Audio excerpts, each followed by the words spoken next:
James Vince passed 50 for the 6th time in 9 LV County Championship innings this season, passing 600 runs in the process to help Hampshire just about stay on top of Leicestershire on the opening day of their well-contested match at Grace Road. Jimmy Adams won the toss and decided to bat under the mostly blue skies of Leicester, and it looked to be a spot-on decision as he and his new opening partner, Will Smith, got their side off to a solid start, Smith going up to open the innings in place of Michael Carberry, who's with the England camp this week. It wasn't all plain sailing for the batsman though. Both Charlie Schreck and his opening partner, Anthony Ireland, were able to get the ball to move about from time to time. And they may have felt that a wicket was not too far away against the current second division leaders. Nathan Butt came on first change and he too managed to get some prodigious swing. This appeal for Nick behind off Adams was something of an afterthought though. There was certainly some help for the bowlers early on, Ireland delivering some balls which were simply unplayable and too good to find the edge. It was proper cricket, with Smith and Adams having to work really hard for their runs. Steadily they got themselves in and life began to get a lot easier for them as they began the innings with a 75-run partnership made in 28 overs, something that they would have been very pleased with against a side which has started this season much better than the last couple. But having done all the hard work, Hampshire then lost both batsmen before lunch. On 35, Smith dragged a short ball from Rob Taylor back onto his stumps, before Adams edged a full-length delivery from Schreck behind to go for 40, with his side on 79 for 2. The morning in the end was an even one then.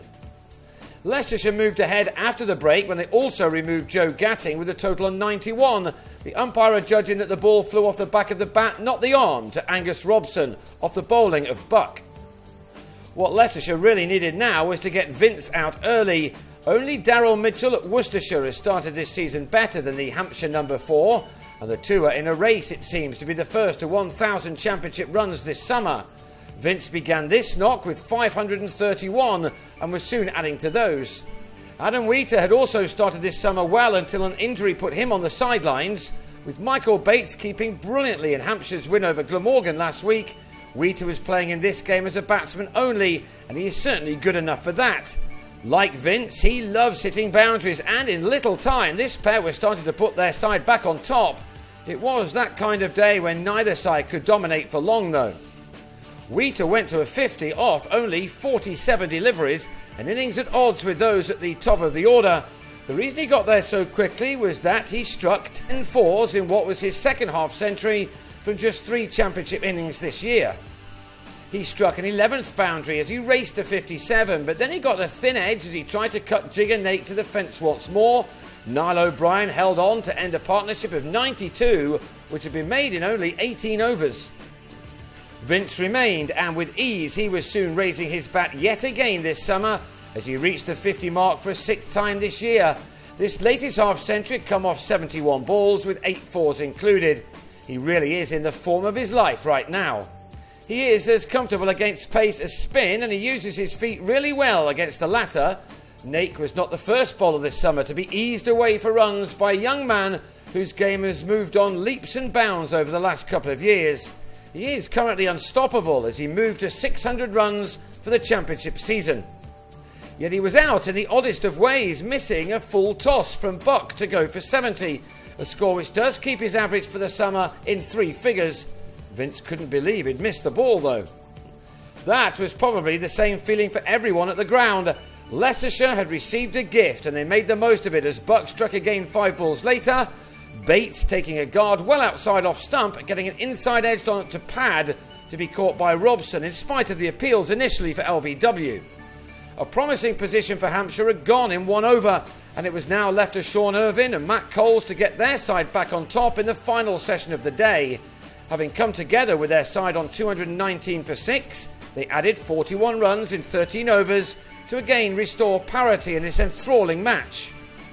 Coles was then strangled down the leg side by Taylor after making 21, and that left 24 overs in the day for one of these two sides to try to establish an advantage before the close.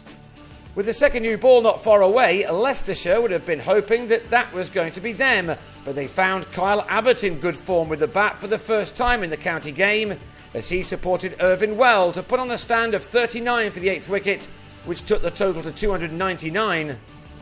Irvine had made 40 when he edged Buck high to Greg Smith, Buck bagging his fourth wicket of what was another good day for him. How Leicestershire now need him to stay fit.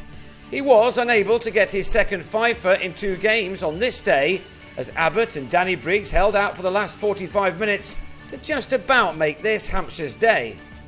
However, that would not have been the case had O'Brien been able to grab hold of this edge from Briggs. He survived to make it to 14, while Abbott has a county best of 33, and they took their side to a score of 321 for 8 by the close of what was a very well contested day of cricket between two good sides. Leicestershire cannot be underestimated this season, but they will need to bat well on day 2.